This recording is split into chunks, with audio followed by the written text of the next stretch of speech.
Alright. Now we are on to the first pay-per-view of 2022. Happy New Year, all that shit. Yeah, but first pay-per-view of 2022, which is UFC 270. The card itself, okay, well, let's scroll down. The thing is, you never really judge a card by its name value.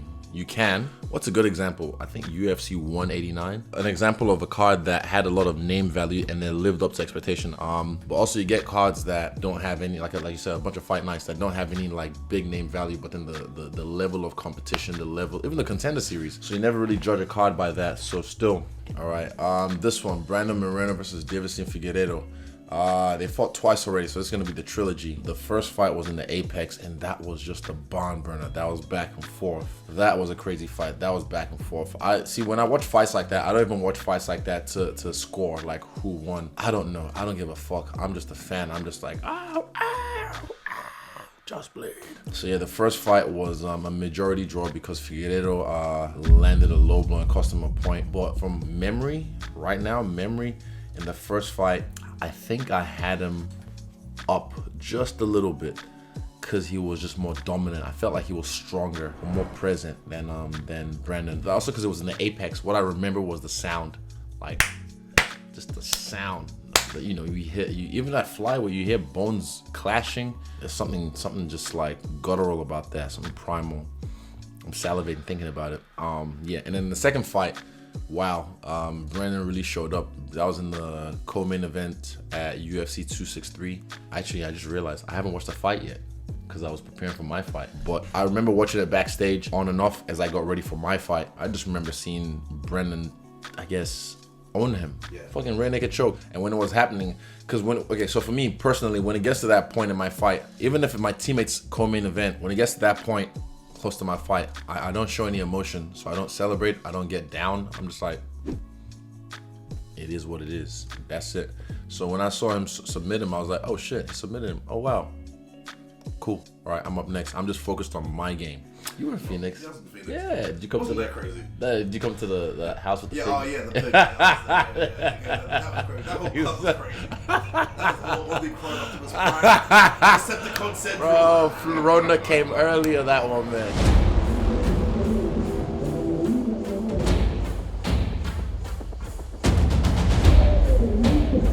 What?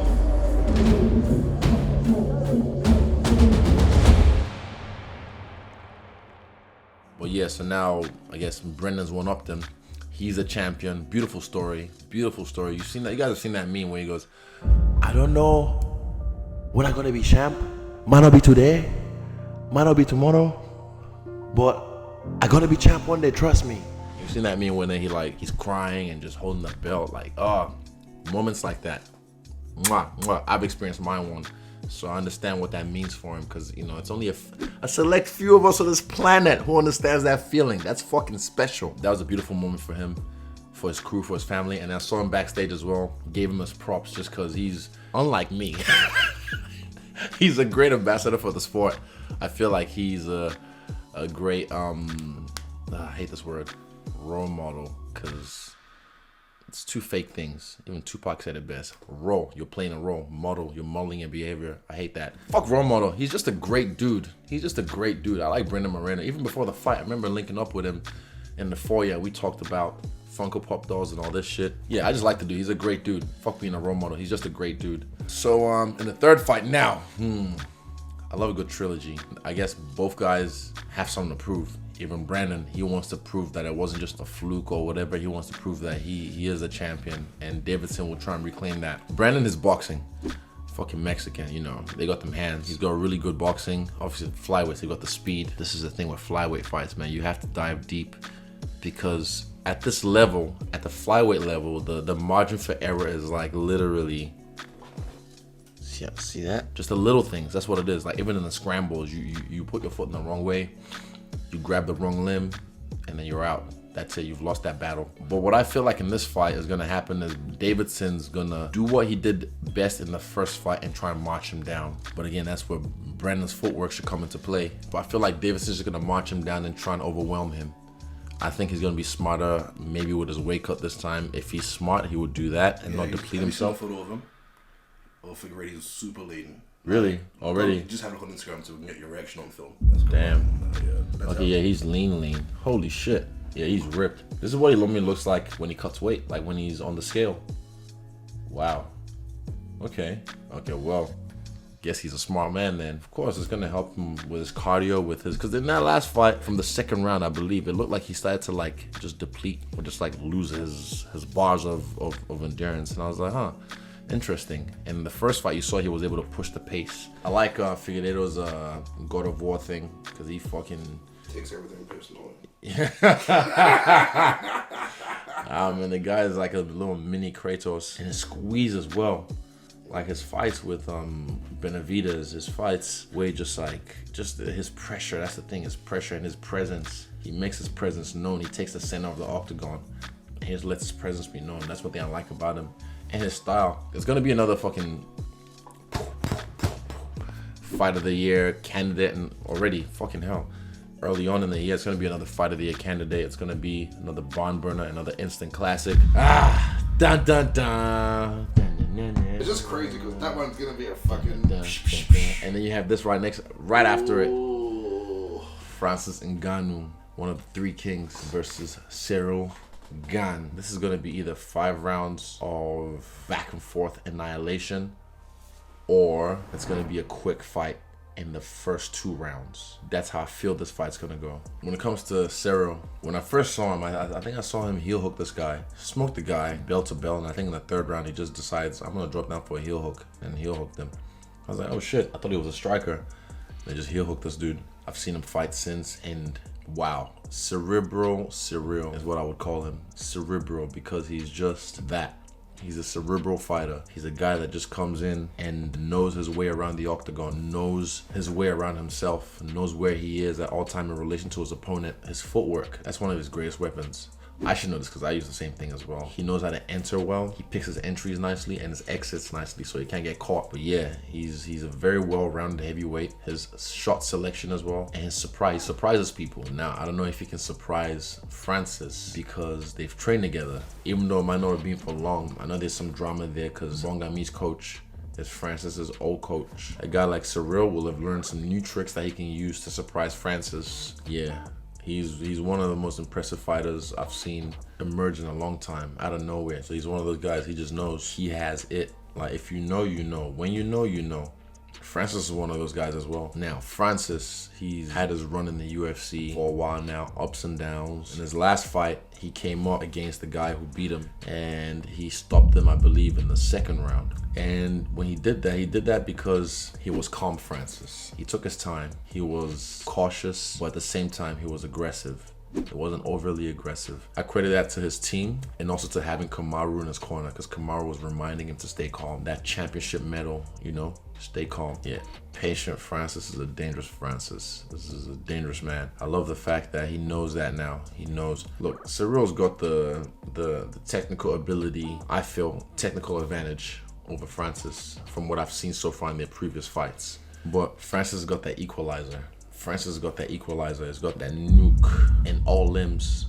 I won't even just say his hands, in all limbs, but he prefers to use his hands. Like when his hands touches people, they just fall. It's just a thing. So that's one thing that I feel like Gane and his team will have to be really careful about, is not getting trapped. If Francis is patient and gets into a position where Gane isn't able to move, you know, Francis can touch him, especially if he's patient.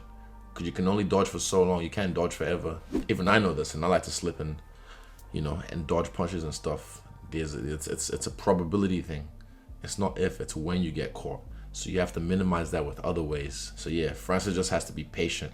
Uses leg kicks, uses feints. These are all things that Ciryl uses very well as well. Like, this is going to be an interesting fight. I actually look forward to it because I've seen them spar as well. You look at the sparring footage, it was a bit sloppy from what I saw on both parties. Oh, did the coach release it? Yeah. Okay. I think it's petty if you release the sparring footage. I think it's also a calculated move on his part to try and like mind games and also control the narrative. But one thing I know about Francis is even when you talk to him, he's calm and he's not a guy that like exudes fear of any kind. And he's very soft-spoken as well. He's very soft-spoken about everything. Man, it's gonna be a crazy fight. But this fight, honestly, for me, is bigger than the UFC title. This fight, because we all know now, it's public knowledge what's happening with Francis and the UFC. You know, Francis coming out saying, I'm not fighting for 500K or 600K anymore. I mean, he and myself have had conversations, you know, about that kind of stuff. And as the heavyweight champion of the world, he shouldn't be fighting for that low. Not at all. Should not be fighting for that low, because that just cheapens what he's doing. I mean, look at his last fight. Even his last fight before they made the interim belt, it wasn't even a few months. 4 months. Fuck. Jesus. That had to do with a power move, you know, to try and diminish Francis's accomplishments. No, it's ridiculous. After 4 months of being a champion, there's no way there should be an interim title. That's why I felt like it was, you know, and not taking anything from Ciryl. You know, great fighter, cool dude, but there was no need for an interim title. This should have just been a fight as Ciryl, the challenger for the heavyweight crown. But, I mean, now they have an interim title, so it kind of looks cool with the posters and whatnot. If I was Ciryl, methods of victory, footwork. That's going to be his saving grace. Mixing it up, and I mean mixing it up as in like even takedowns, just to show something else, and just mixing up his strikes as well. But yeah, footwork is going to be key though. Never getting trapped along the fence. Francis, methods of victory: staying calm, staying patient, feints. But you have to do the right feints, not just the same feints. You have to mix the feints up as well, and also mix up his attacks. Leg kicks will be fucking, if he can just get a snappy leg kicks to take away Ciryl's footwork, that would be awesome. Early on, go up top, go low, pop, pop. Inside leg kicks, because he's got thick leg, even if he checks it. Jesus. Adrenaline is fucking one hell of a drug. Francis would be able to just like, pop, pop, pop. And then that way you'll flatten the tires on Ciryl, and then he'll be a more stationary target. And when he is, attack to the body with the punches as well. And if you get him to the fence, I know Francis will want to swing at the head, but I still think go to the body, and like fake it up, down, up, down, up, down. Give him different looks. Honestly, I feel like Francis, he doesn't even have to try and hit hard. You don't. You're a unit. You're a beast. You're the predator. You don't have to try and hit hard. I feel like Francis should just hit him sharp, hit him fast, pop, pop, speed, leg kick, speed, everything speed. That's what Ciryl does. Ciryl really, when he throws bombs, Ciryl will throw. You see him throw and load up, but nah, Cyryl's just like pop, pop, pop, pop. And he just tries to hit fast.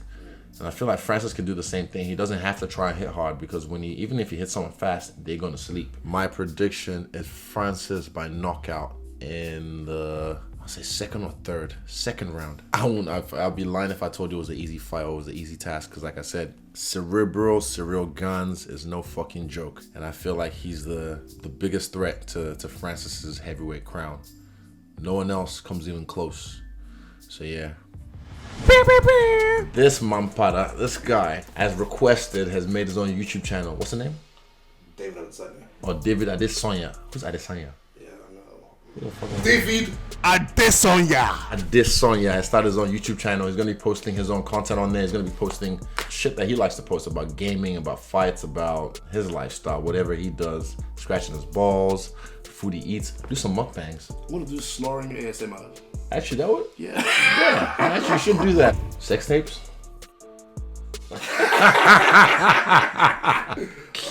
Peace.